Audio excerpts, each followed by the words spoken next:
Barra de Opinión presenta.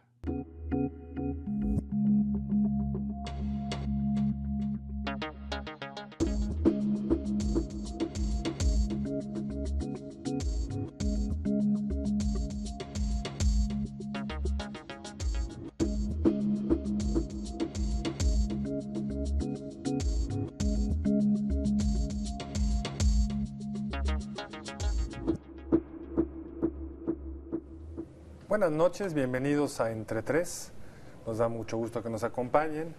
Es un día donde se cierra, o parece que se cierra, una de las movilizaciones que vino con la primavera árabe. En Líbano, en Libia las cosas están aparentemente finalizándose. Trípoli está ya con las fuerzas rebeldes a punto de tomar el palacio de Gaddafi. Los hijos aparentemente están presos. No sabemos exactamente dónde está la situación. Lo que sí sabemos es que es un mundo donde estamos viendo movilizaciones, cambios rápidos, grupos sociales que parecían estar aletargados, despertando. Y lo vemos en China, donde tienen que mover una planta de productos químicos por una movilización social que se da en el transcurso de unos días. Lo vemos en el Reino Unido con los eventos alrededor de Londres, las revueltas, los saqueos. Lo vemos en Chile con estudiantes que están enojados con la propuesta de reforma universitaria que les plantean.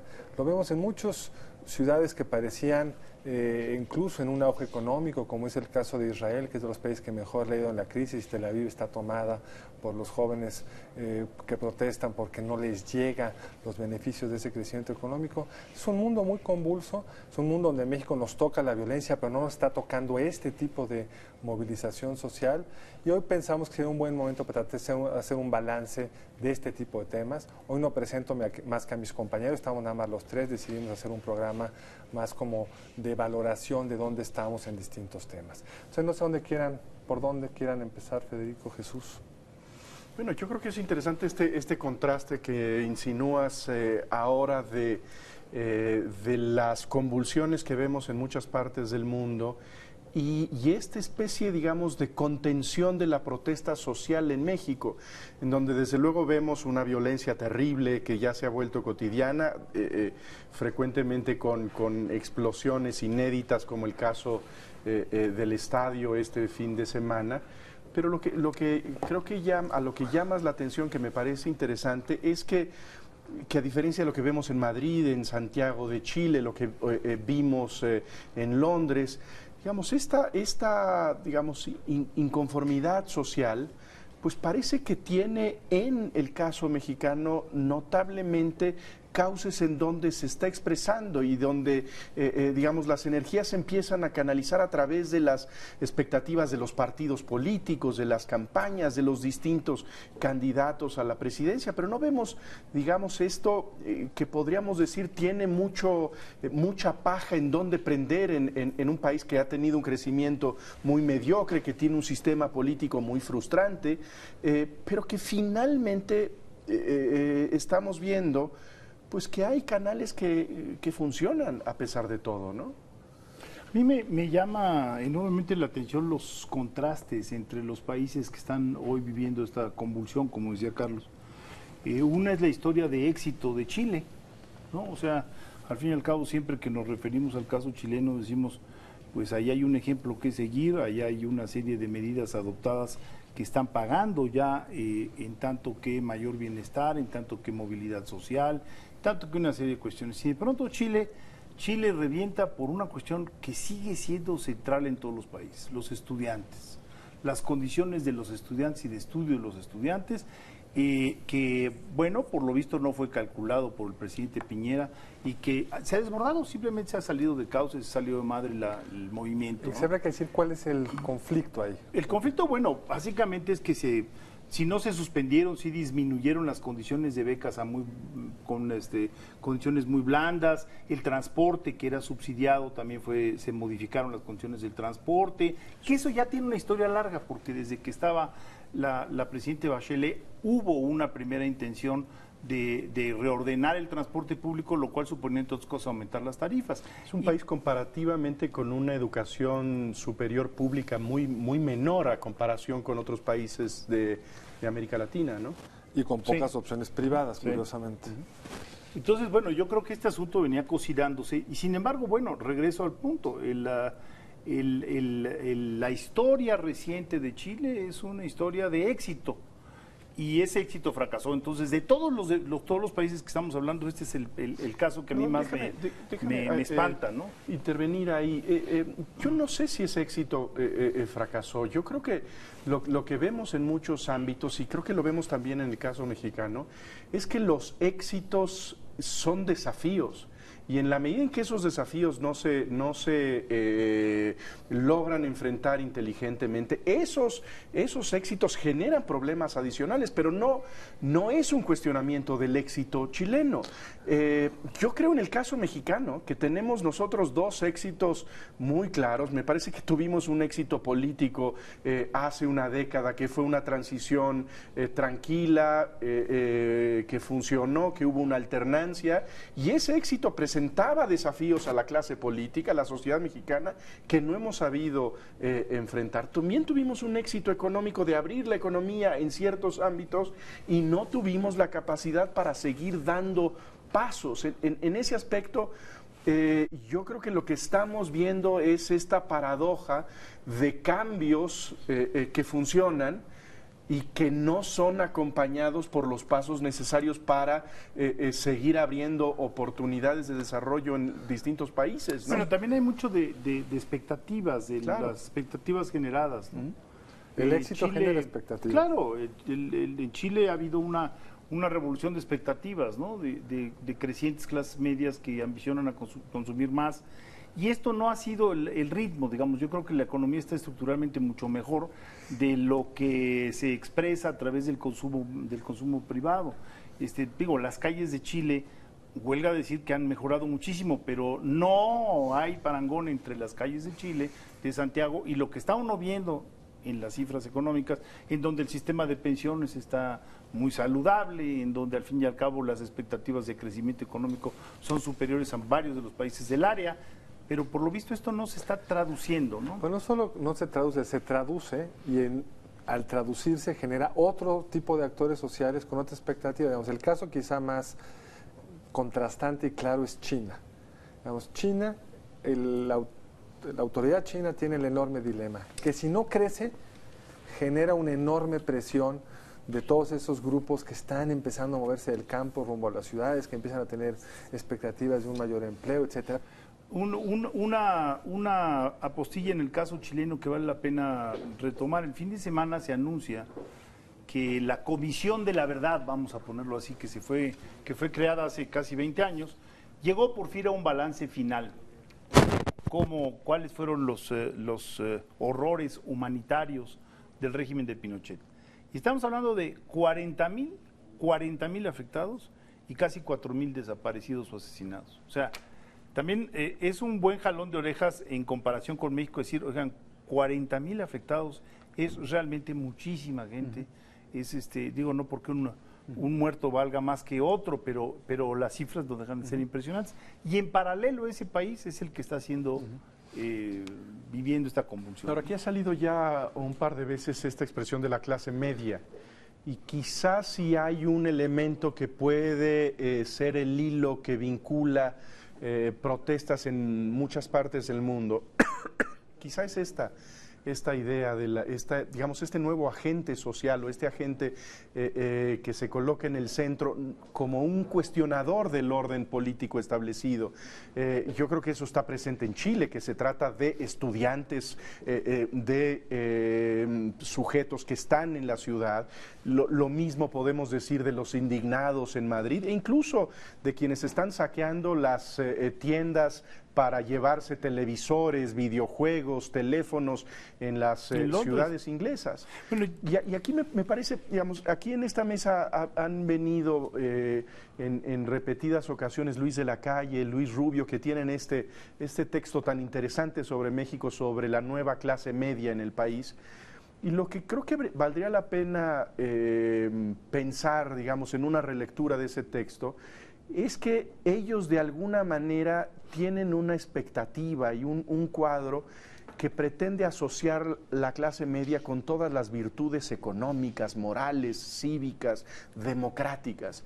Y yo creo que habría que poner esto entre signos de interrogación por lo que la historia ya sabía, pero lo que nos están diciendo estos hechos muy recientes, que pueden ser también actores muy disruptivos en la medida en que esto que mencionabas, Federico, de esta revolución de expectativas no es satisfecha por lo que está proveyendo ni el sistema político ni el sistema económico. De hecho, en el, digamos, en el planteamiento de los dos Luises, en el principio del texto se recuperan algunos de los autores. Las clases medias siempre fueron vistas con cierto resquemor por parte de los políticos tradicionales, porque son las que de alguna manera encabezan las demandas de múltiples demandas. Pensemos en el caso mexicano, en los médicos, por ejemplo, o pensemos en el 68 mexicano, pensemos, como dices tú, en los indignados, pero también pensemos en muchas cuestiones, aquellas sublevaciones que se dieron en Los Ángeles,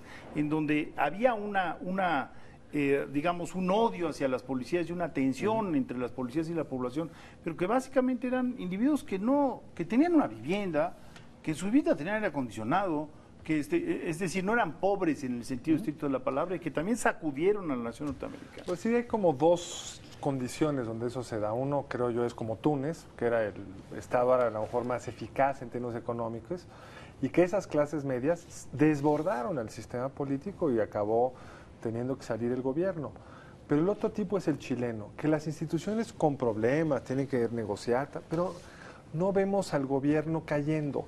Lo que vemos es un gobierno negociando, abriendo espacios, tengo que gastar más, acomodando. Igual en el caso de Israel, no vemos un gobierno, a un régimen que va a caer. Puede este gobierno, porque es un régimen parlamentario, con una flexibilidad distinta que la presidencial, que a lo mejor tiene que hacer acomodos, llamar elecciones antes, pero se acomoda de alguna forma. Y también creo que es muy distinto cuando el país le está yendo bien y las expectativas no se generan, caso chileno e Israel, que cuando el país de repente entra en un ajuste que requiere sacrificios que en general los pagan más ciertos sectores, los jóvenes, por ejemplo, en el caso español. Es un claro ejemplo de un país que iba muy bien, llegó la crisis, y ¿quiénes están pagando una buena parte del costo? Los pobres sin empleo. Digo, los jóvenes que no tienen empleo y que por tanto se quedan relativamente empobrecidos. Además, los estudios te muestran que quien sale de la universidad en el momento de una crisis, la cicatriz en su historia económica va a ser permanente, ya no van a tener nunca el nivel de vida que hubieran podido tener si hubieran salido en épocas de vacas más gordas.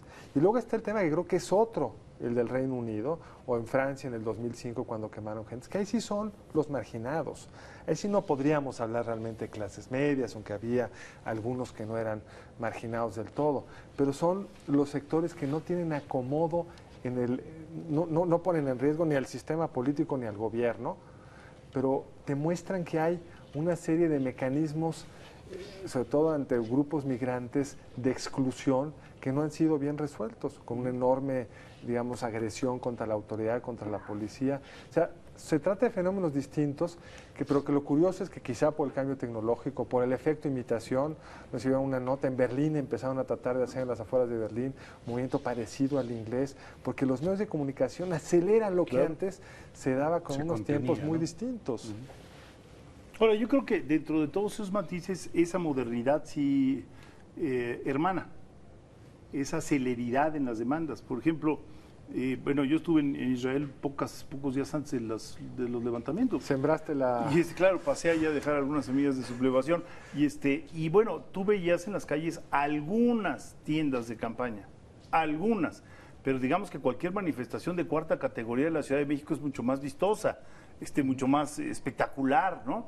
Pero aquí estaban todos comunicados. Es decir, el día que decidieron salir a tomar las calles, eran 250,000 personas. Para simultaneidad. Impresionante. Para un país de, ¿qué población tiene Israel? 6 millones, ¿o sí? 250,000. Más o menos, estás hablando de una proporción sobre todo muy lo alta. que apuntabas hace un momento, con un desempeño económico envidiable, con una perspectiva económica muy esperanzadora, y sin embargo hay esta protesta de un régimen económico que está alterando de alguna manera el sentido de comunidad. Yo creo que eso es lo que hay detrás, ¿no? Yo creo que es cierto en dos sentidos. Uno, y yo no lo sabía hasta que empecé a leer al respecto, el proceso de privatización similares a los mexicanos que generaron también 2 o 3, más que en nuestro caso, pero 2 o 3 grupos económicos que controlan buena parte de los bienes y servicios en Israel, resultado del cual son mucho más caros que en otros lugares del mundo.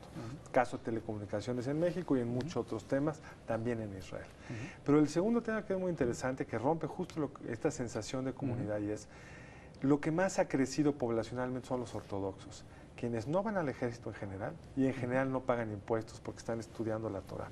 Entonces tienes ahí una ruptura. ¿No pagan impuestos? No, porque están debajo de su de la línea productiva, trabajan poco. Los Entonces, ortodoxos es la ruptura del principio básico de ciudadanía, que es formar parte del ejército y contribuir con los impuestos. Y son los que demográficamente crecen más. En un contexto donde se meten, son los colonos que tienen que estar subsidiando en términos militares y de servicios para que se sostengan esas comunidades, y ellos no tienen acceso a servicios análogos. Entonces, en la medida en que sientes que no está siendo justo y parejo, que es lo mismo que el caso español, que no se cargan los costos, ni los beneficios parejo, ni la costa en una democracia pequeña como es la de Israel, donde el sentido de horizontalidad como resultado de unas fuerzas armadas de puros voluntarios, todo joven tiene que pasar por ahí, hombre o mujer, y eso te genera pues, una dinámica muy distinta.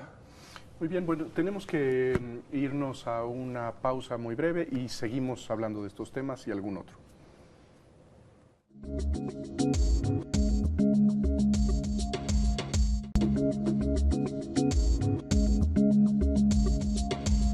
Bueno, mientras estas cosas pasan, que siguen siendo muy enigmáticas, que todavía no podemos entender muy bien cuál es su significado y hacia dónde se dirigen todas estas expresiones de inconformidad, bueno, en México seguimos viendo estas expresiones de violencia que pues ya cotidianamente encuentran un elemento inédito, y lo que tuvimos este fin de semana es que, digamos, un nuevo espacio público, un espacio fundamental del juego, del disfrute, un estadio de fútbol es invadido por la violencia al punto de recibir disparos que no se entiende muy bien cuál es su propósito y su origen, pero que generan un momento de pánico que es transmitido en vivo a todo el país.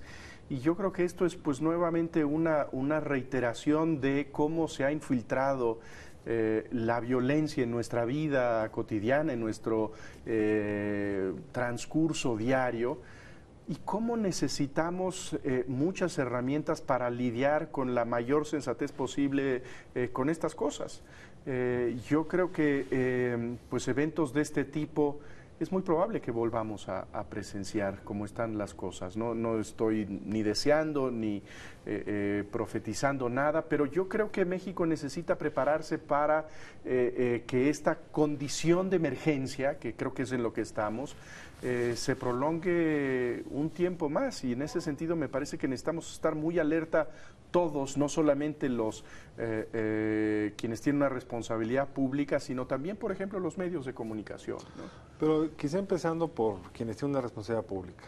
Si fuera, como dicen algunas notas, que había retenes cercanísimos al estadio y detuvieron unas camionetas que traían aparentemente criminales adentro y se dio una balacera como resultado de eso, pues hay que repensar dónde pones retenes.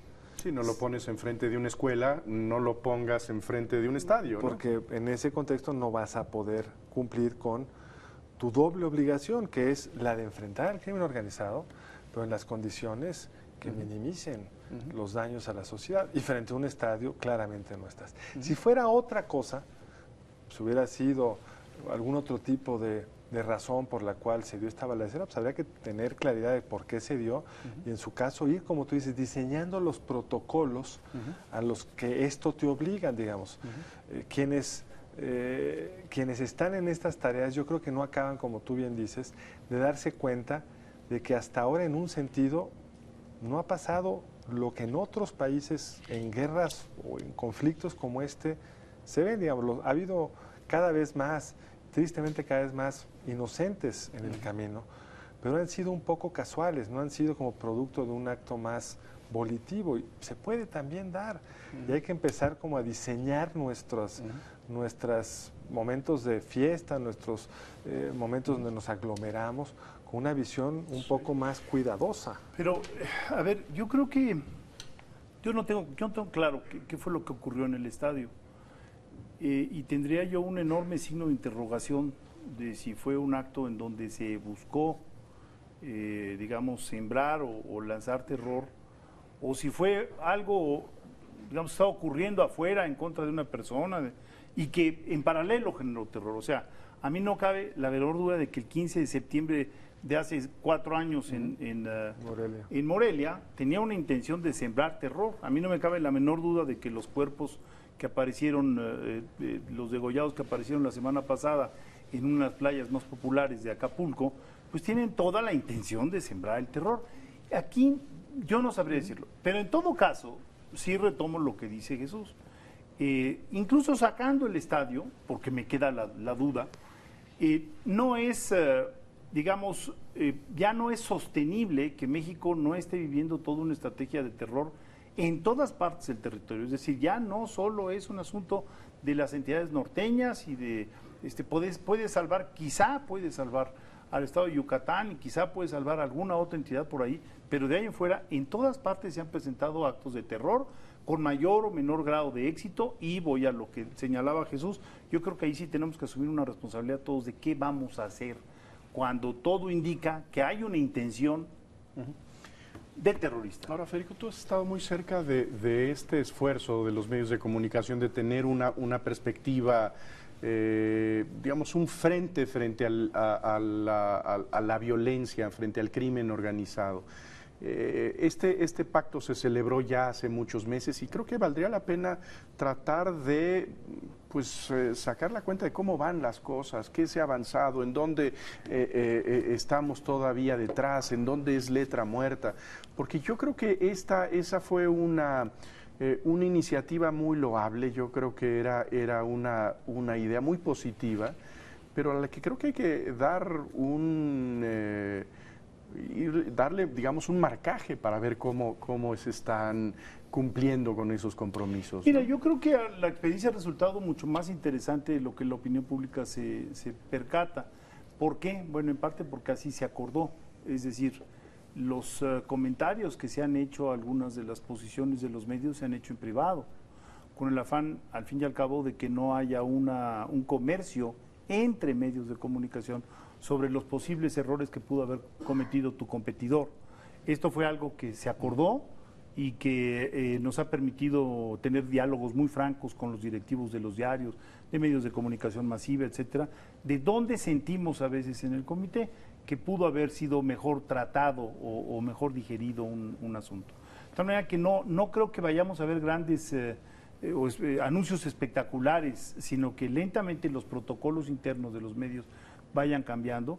En varios casos, y no puedo decir de qué medios se trata, pues ahí la confesión expresa de que no existían estos protocolos y que por lo tanto, bueno, lo primero que se está haciendo es elaborarlo. Bueno, si la nota de las 8 de la noche es que aparecieron 3 degollados en la avenida principal de tal ciudad, ¿qué vas a hacer con la fotografía? ¿La vas a poner en primera plana o la vas a anunciar? Porque recordemos que al fin y al cabo la intención de esto es seguir informando. No dejar de informar, pero informar de una manera inteligente que no le tienda tapete rojo a quienes están precisamente buscando beneficiarse de eso. Que no sea el altavoz de los criminales. Por supuesto, porque entonces incluso hay un incentivo a seguir cometiendo este tipo de barbaridades. El trabajo ha sido, yo diría, muy intenso. ¿Intenso en qué sentido? No solo por las jornadas en donde se han ventilado estas cosas, sino porque también hay mucha pasión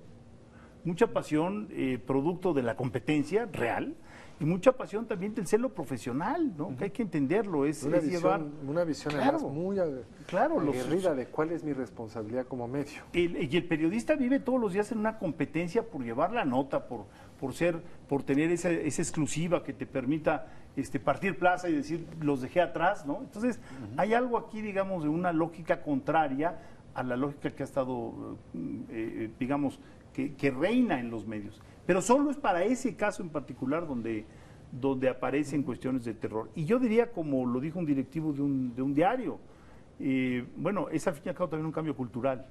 En todo caso, yo creo que al año de que se haya firmado el acuerdo, vamos a tener una serie de protocolos que se pueden hacer perfectamente públicos, de protocolos generales y decir de dónde se generaron, en qué experiencia surgió eso, porque los cambios, probablemente las personas que nos estén viendo no lo van a percibir, porque van a dejar de ver ciertas cosas y decir, bueno, es paulatino además. Claro, es muy lento, tiene que ver con las discusiones que se dan al interior de las mesas de redacción, y ahí hay que permitir en ellas hay que bajar, hay que dialogar con ellas, hay que encontrar los nuevos mecanismos de transmisión de esa información con una serie de criterios nuevos. Entonces eso es lo que lo vuelve mucho más complicado. Mucho más complicado, menos si espectacular. Señalando a un medio con la mano se rompería el pacto. En el momento mismo en que tú señales a un medio o que otro medio señale a un medio, en ese momento el acuerdo deja de tener, digamos, sentido o tener viabilidad, ¿no? Pero bueno, creo que por lo menos la reacción ha sido una reacción favorable de escuchar y de aceptar que las cosas se pueden hacer mejor. Ahora, ahí está, creo que como una zona de gran riesgo lo que está pasando ahora en Michoacán. Yo creo que sí es una de las elecciones que tenemos que seguir con muchísima atención, con muchísimo cuidado. Uno de los estados que ha sido azotado con la mayor violencia en los últimos años y que tiene unas elecciones extrañas en este momento, una elección primero para un periodo muy corto de gobierno en donde no van a ser los 6 años, sino que va a ser un periodo particularmente breve y un estado en donde a diferencia del resto de los estados del país, sí parece tener una conformación tripartidista y en donde hasta este momento podríamos pensar que hay 3 ofertas políticas que pueden ganar la gubernatura del Estado. En ese sentido, yo creo que habría que seguirlo con mucho cuidado, porque independientemente de quién gane, lo que necesitamos construir de la mejor manera posible es que esa elección transcurra cívicamente y sobre todo en paz, ¿no? Yo agregaría, es un Estado donde esa violencia llevó a una reacción del Ejecutivo, su estado natal, muy fuerte, donde el grupo principal pues, está con una buena parte de su liderazgo preso, muerto, con un nuevo nombre, desarticulado, quizá en una situación, digamos, de enorme precariedad que te puede volver mucho más violento en el corto plazo porque no tienes una estructura que proteger, un negocio que cuidar, porque estás a la defensiva y porque la candidata del PAN es la hermana del presidente.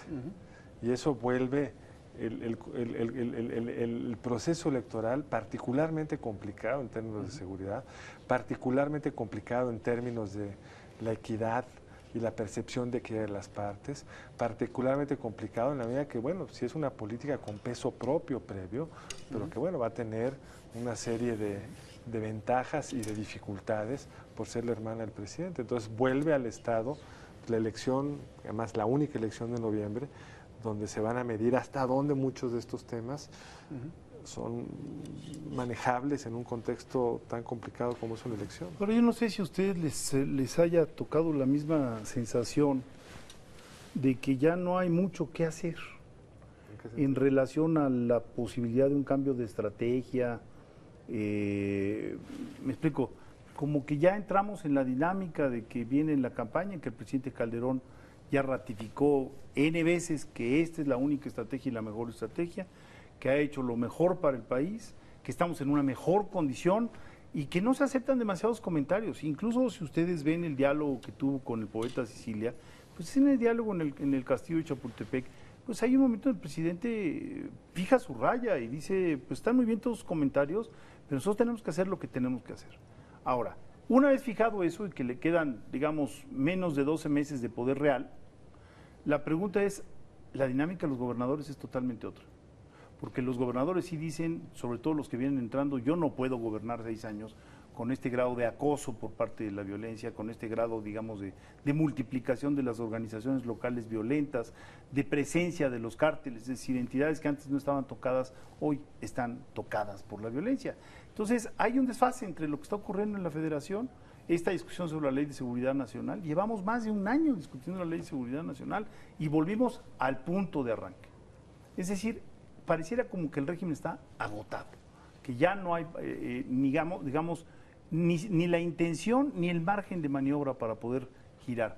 Y yo creo que también es una opción también de voluntad, porque, digamos, pienso en el último periodo del licenciado de la Madrid, cuando la estrategia económica había fracasado y de pronto se sentaron a la mesa y dijeron, tenemos que dar un giro de 180 grados y vinieron los pactos y lograron, al fin y al cabo, en los últimos 2 años un giro interesante. Aquí no, aquí ya estamos embarcados a la elección y esto es todo lo que puede ofrecer el régimen. Es preocupante. Aunque yo lo único que, digamos, en buena parte estoy de acuerdo con lo que dices, pero lo que vuelve muy complicado es que no se ven con claridad cuáles son esas otras estrategias. No es que haya del lado del PRI, los gobernadores se hayan puesto de acuerdo, ya han dicho vamos a hacer estas 3 o 4 cosas que son distintas de las que está haciendo el gobierno federal. Pero si tú ves casi todas las propuestas son un poco en el mismo tono, pero hay que hacerlo mejor. Bueno, eso sí es un problema. Muchas veces se opera mal y hay muchos casos de mala operación en esta administración. Pero si tú ves incluso los 36 puntos que presentó el exrector Carpizo, pues todos ellos caben de alguna forma en la estrategia gubernamental. Te dirían, lo estamos haciendo acá, lo estamos haciendo acá, a lo mejor lo están haciendo mal, a lo mejor los énfasis no están bien puestos. Pero yo no veo, digamos, del otro lado, sobre todo si lo puedes ver de otra forma, que es, tú lo estás viendo como, bueno, este régimen ya se agotó. Yo quisiera ver a los que quieren ser presidentes que nos digan cuál es su estrategia, porque eso está más grave. Por lo menos este ya se acabó. Pero ¿cuál es la alternativa? Bueno, yo lo que creo es que están ocurriendo a nivel local. Si ustedes ven la prensa, el día de hoy viene una declaración del procurador del estado de Guerrero, en donde abiertamente dice, señores, tenemos que llegar a un acuerdo para que no agredan a la sociedad. Les está diciendo, les está hablando a las bandas.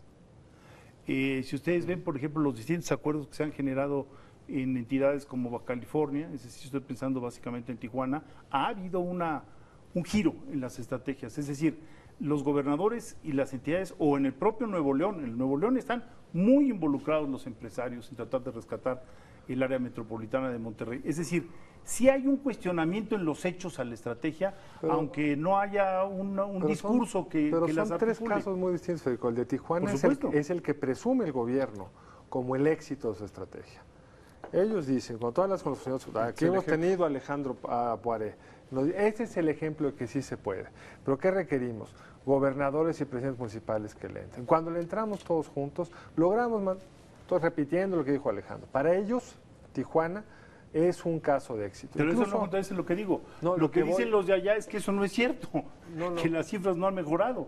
No, pero tú decías que eso era una estrategia distinta, que está teniendo éxito. O sea, ellos sí hay una reformulación en los hechos, porque dicen, acompañamos al gobierno federal en su estrategia hasta donde pudimos y no hay cosecha.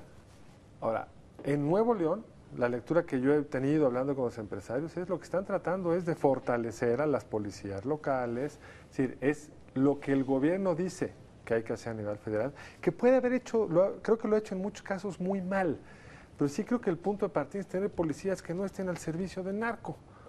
La estrategia, sin embargo, que plantea el procurador de Guerrero hoy, que bien reportas tú, dijo, vamos a pactar. Yo quiero ver cómo funciona eso. Yo no sé de qué se trata. Yo tampoco entiendo qué quiere decir con ello, porque tú no puedes pactar desde la sumisión.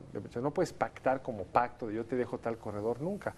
Lo que puedes hacer es, y hasta donde entiendo, los números de Tijuana sí mejoraron, es les pusieron límites qué se podía hacer y qué no se podía hacer. Y a los que se salían de eso, tenían la capacidad operativa para frenarlos. Y es lo que quieren hacer en Nuevo León. Como lograron, por ejemplo, esta muy importante detención del líder de la banda esta de la mano con ojos. Bueno, es eso, es ponerles un límite a los que son más violentos y mostrar que tienes la capacidad de frenarlos. Pero entonces sí existe un margen. Pero el gobierno te diría, es lo que queremos hacer nosotros. No, es que sí existe un margen, pero tenemos que hacer un corte. Vamos a un corte y regresamos a seguir platicando aquí entre tres.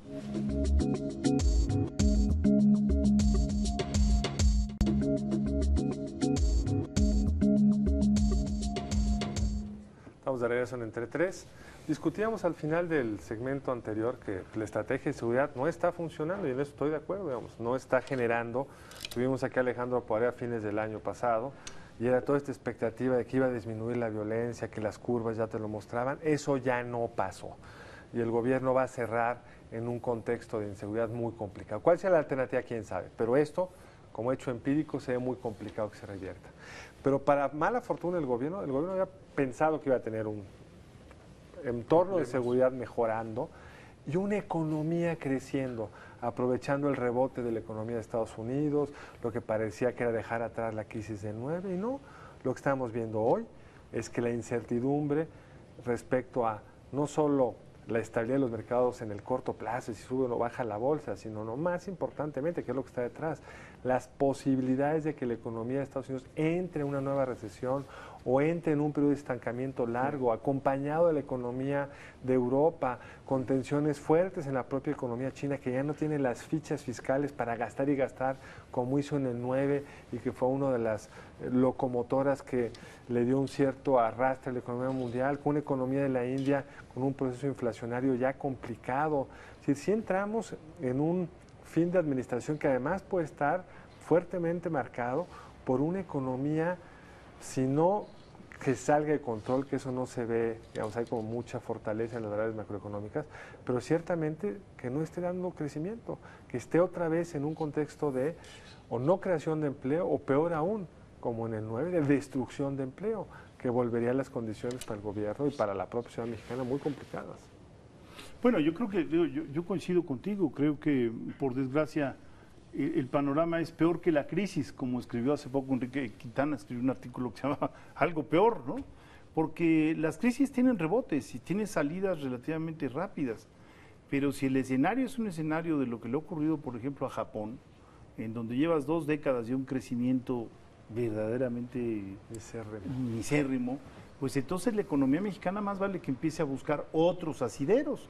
En esta mesa lo hemos discutido, el simple reacomodo, nos lo decía Luis de la Calle hace un par de semanas, si México tratara de ir, digamos, por el 15% de la cuota de importación de Estados Unidos en lugar de quedarse con el 12%, pues esos 3 puntitos porcentuales que parecen poca cosa para el mercado norteamericano, para el mercado mexicano serían fantásticos, pero hay que proponérselo, también hay que proponerse penetrar en Asia, hay que proponerse una estrategia porque todo indica que podríamos entrar en esa letargo económico que puede ser incluso más doloroso que una crisis, porque aquí estamos después de la crisis del 2008 y 2009 y llegamos a tener crecimientos del 5%, pero si Estados Unidos se estanca en el 1 punto y fracción, si el consumidor no se reactiva, con qué es lo que estamos viendo, si los créditos a las viviendas no se reactivan, si todo el aparato de consumo en los Estados Unidos no se reactiva, pues no lo vamos a ver. Qué curioso, al final de cuentas el que terminó ahorrando fue el consumidor.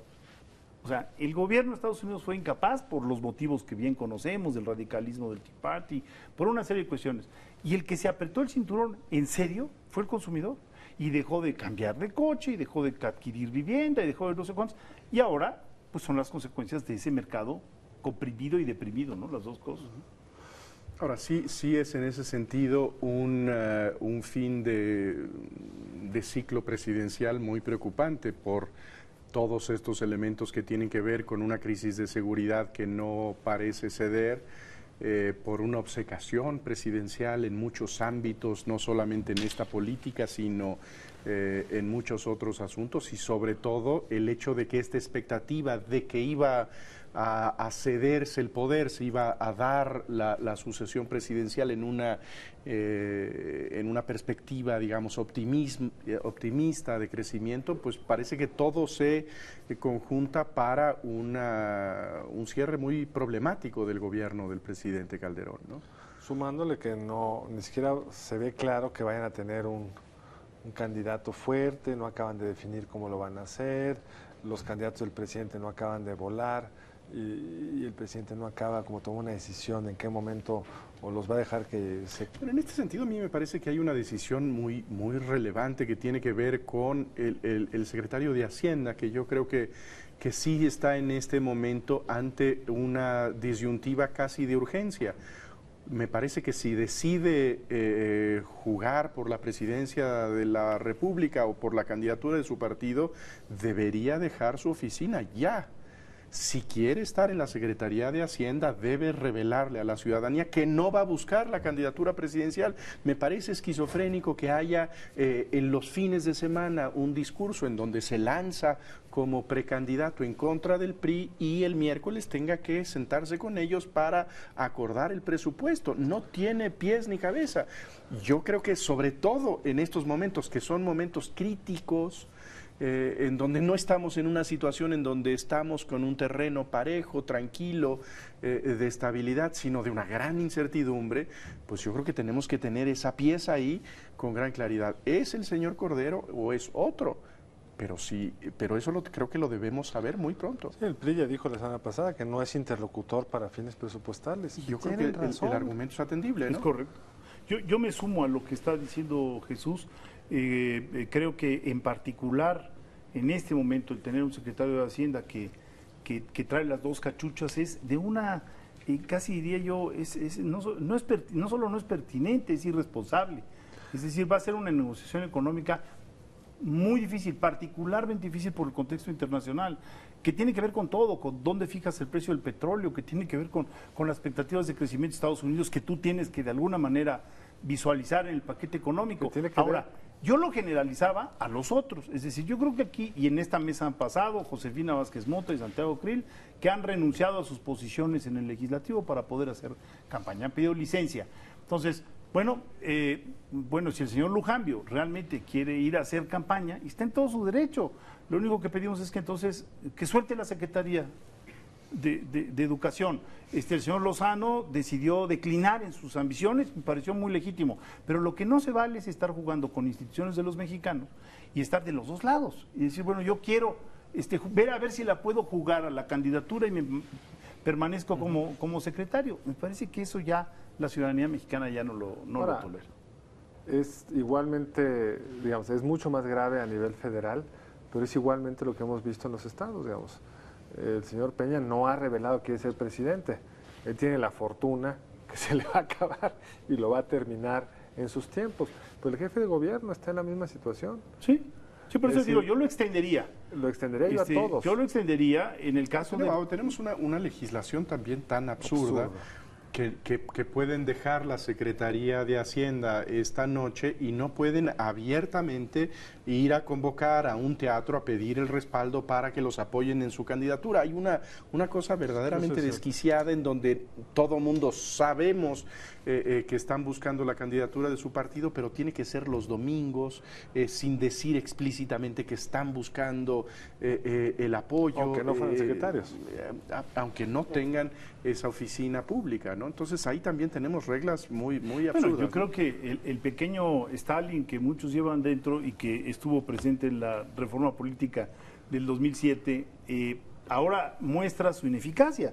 ¿Qué son actos adelantados de campaña? Sí. Yo no sé, pero yo creo que estamos viendo muchos actos adelantados de campaña. En sentido estricto, cualquier acto político es un acto adelantado. Adelantado de campaña, exactamente. Y la otra chulada es, bueno, al fin y al cabo, las precampañas, ¿no?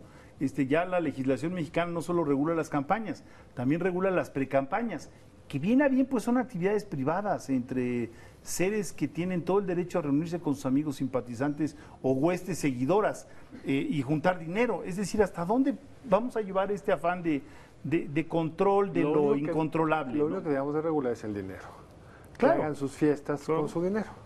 Qué bueno, ya hubo un reclamo, este fin de semana hubo un reclamo cruzado entre el secretario de Hacienda y el secretario de Educación en contra de Peña Nieto, quien a su vez les reclamó que explicaran de dónde vienen los recursos. Y yo creo que como ciudadanos a mí me parece que es un espectáculo muy sano, que todo el mundo clarifique quién está gastando más. Por ejemplo, se dice que hubo un incremento en los gastos de promoción de las actividades de la Secretaría de Hacienda verdaderamente desproporcionado. ¿Es cierto o no es cierto?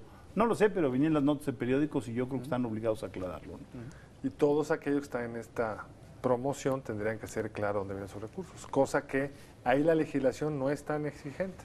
No, es que hay prioridades. Hay prioridades.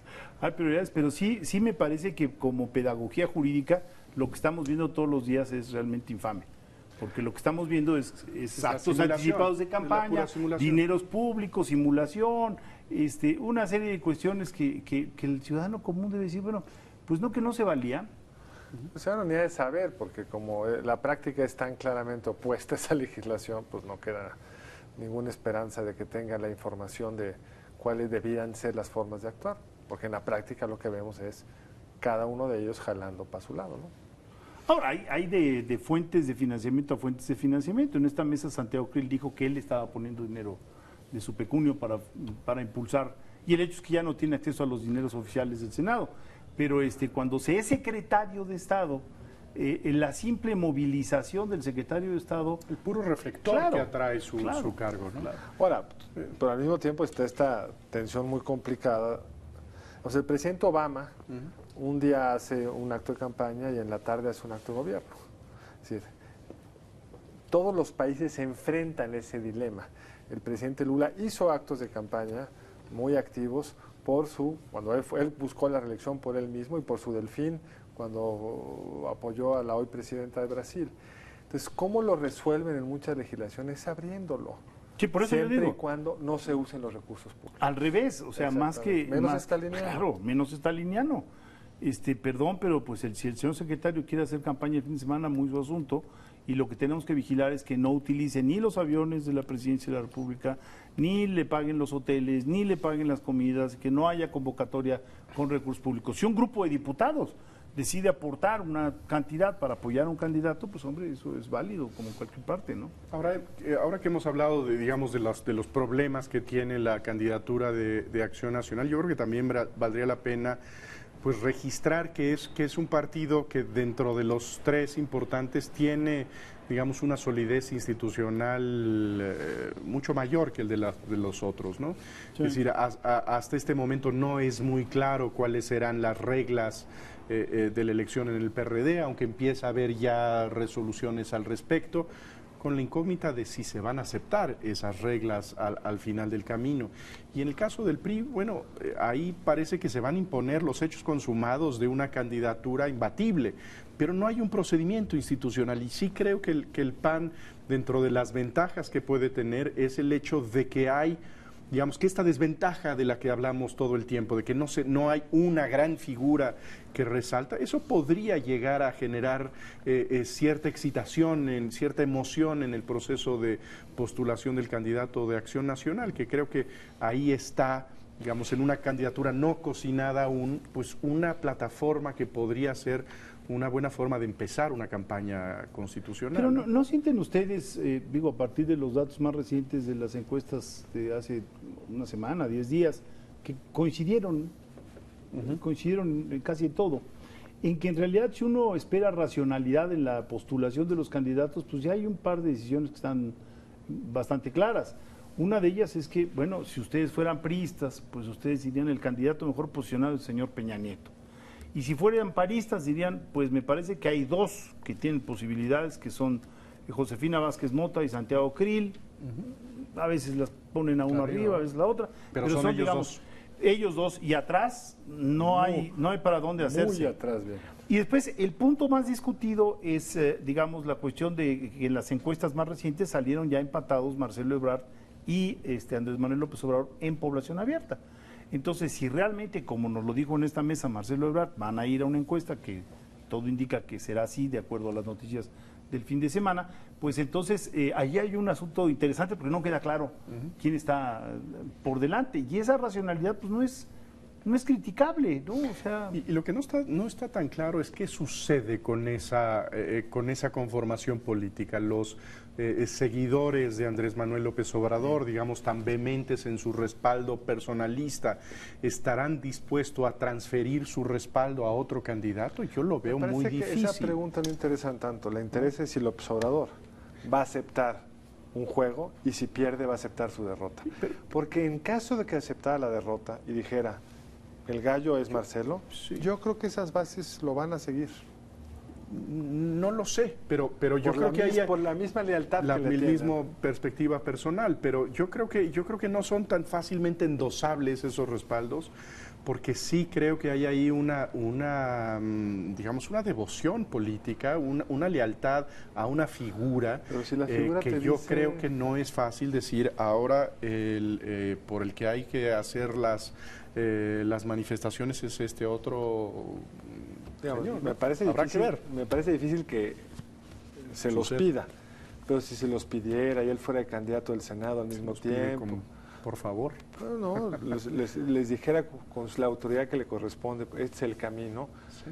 Eso no me parece el problema mayor que tiene el PRD. El problema que tiene el PRD, creo, es que estas reglas, que todavía no acaban de estar perfectamente bien definidas si la encuesta va a ser limitada a los simpatizantes o a los que no son miembros de la Sí. mafia, como diría Andrés Manuel López Obrador, Ahora- o abierta, y en caso que fuera cualquiera de las dos, si el derrotado va a aceptar su derrota. Ahora, buscándole problemas a lo que no parece tener problemas, el PRI, yo creo que en su gran dependencia de Enrique Peña Nieto, también muestra una gran debilidad, que parece que está solo colgado de esa figura política y en donde si por alguna razón no logra ser el candidato, si se desploma su candidatura, es un juego en donde no hay nada escrito. Yo ahí, digo, tenemos que despedir el programa, ya nos están haciendo que nos vayamos, pero ahí yo nada más apuntaría que ya van 3 encuestas que ponen la Incluso posibilidad de que incluso si sale Peña Nieto,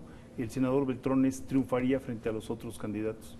No es una sorpresa menor. Y la última sorpresa, y nos vamos, es que Beatriz Paredes podría ganar la Ciudad de México. Eso sí, creo que resultó, por lo menos para mí, desconcertante en un territorio que ha sido del predominio perredista Ya. desde hace muchos años. Bueno, ahora no tenemos a quien agradecerle más que a mis colegas. Buenas noches, gracias. Nos vemos la semana que entra en otro encuentro entre 3. Buenas noches, que descanse.